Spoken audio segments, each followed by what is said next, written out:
ভালোবাসা থাকলে সব হয়। দেখো, সব হবে। একে একে বানিয়ে তুলবো সব। তুমি দেখে নিও।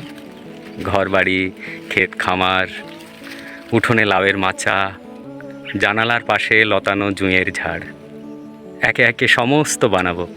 তুমি দেখে নিও। দক্ষিণে পুকুর থাকলে ভালো হয়, তুমি বলেছিলে। অবশ্য থাকবে। পুকুরে হাঁসের স্নান দেখতে চাও, সে আর এমন কি বেশি কথা। সাদা ও বাদামি হাঁস ছেড়ে দেব। যা চাও সমস্ত হবে। একসঙ্গে হয়তো হবে না, কিন্তু একে একে হবে। ভালোবাসা থাকলে সব হয়। যা কিছু বানানো যায়, আমি সব দুই হাতে দিনে দিনে বানিয়ে তুলব। তুমি দেখে নিও। একে একে বানিয়ে তুলব সব। তুমি দেখে নিও।